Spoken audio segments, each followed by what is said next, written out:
O que é ser espiritual?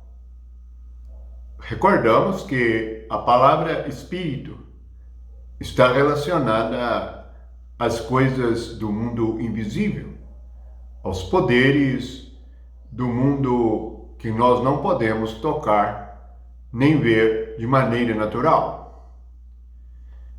Jesus agora é o Espírito.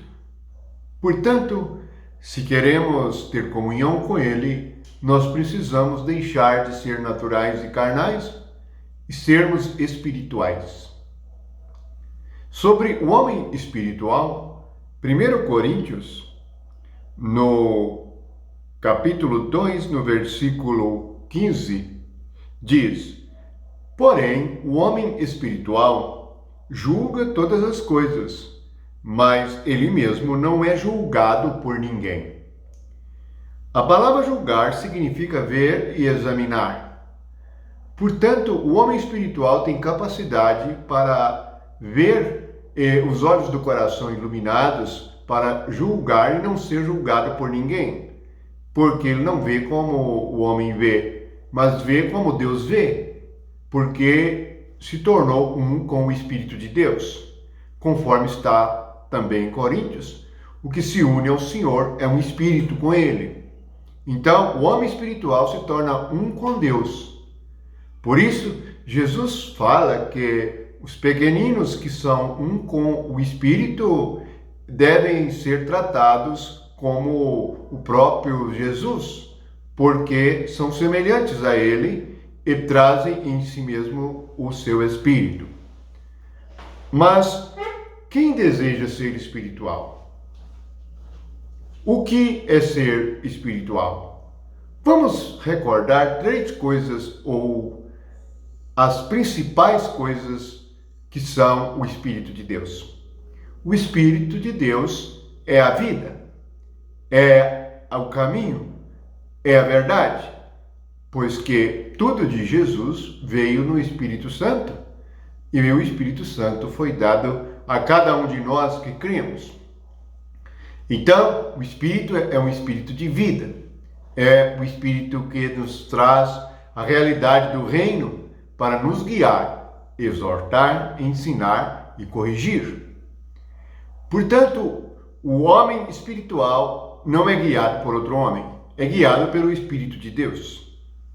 A igreja é para ser guiada e ensinada pelo Espírito. Assim, nós devemos crescer neste entendimento e neste conhecimento. Deus é Espírito, Deus é luz, Deus é amor. Portanto, o sentimento do homem espiritual é o amor. E a luz é, na realidade, a sabedoria do alto. O homem espiritual não usa sabedoria carnal, nem usa os seus pensamentos ou recursos humanos, mas anda no Espírito. É como está escrito em Gálatas. No versículo 16 do capítulo 5, diz assim: Andai no Espírito, e jamais satisfareis os desejos da carne. Mas no versículo 25 do capítulo 5, se vivemos no Espírito, andemos também no Espírito. Em Romanos está escrito: os filhos de Deus são guiados pelo Espírito de Deus. E também nos ensina que devemos mortificar os feitos da carne por meio do poder do Espírito. Portanto, se nós vivemos no Espírito, nós somos espirituais. Este é um lugar, onde a realidade do reino de Deus se manifesta. Onde há poder de Deus, onde há vida. Nisto não é doutrina, mas realidade.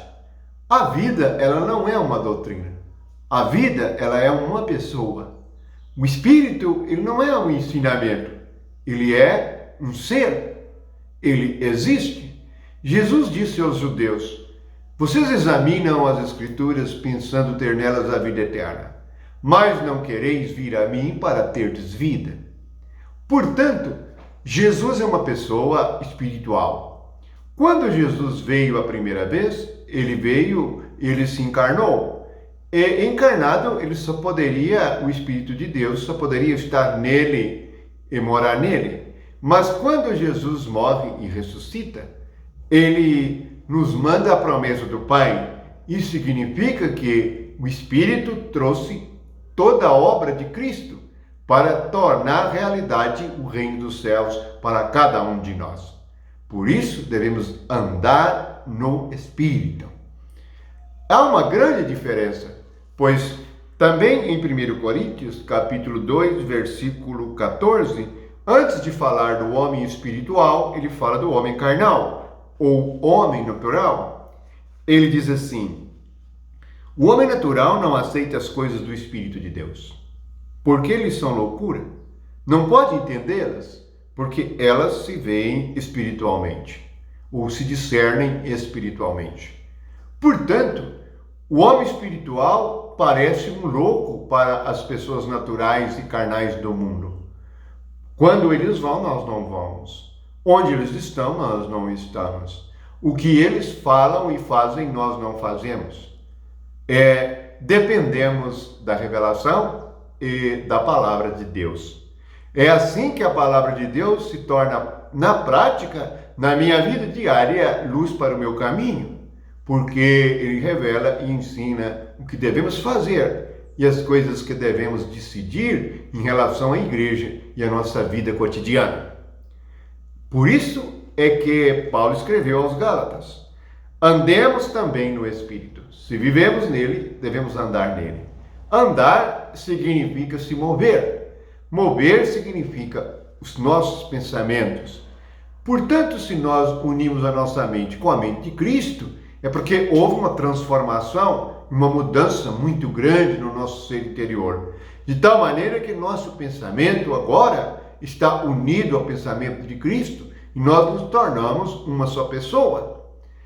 Assim, Jesus orou no capítulo 17 do Evangelho de João, para que todos sejam um, assim como nós e o Pai, como eu e o Pai somos um.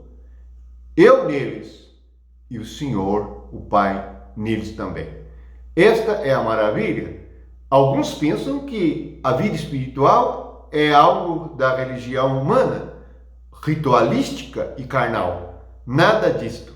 A vida espiritual é uma realidade transcendente. Aquilo que o olho não viu, não subiu ao coração do homem. O homem não pensou que pudesse ter existido, mas Deus nos revelou pelo seu Espírito, e Deus preparou para cada um de nós que o ama.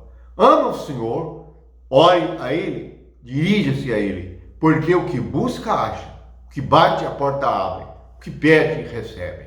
É a graça que temos.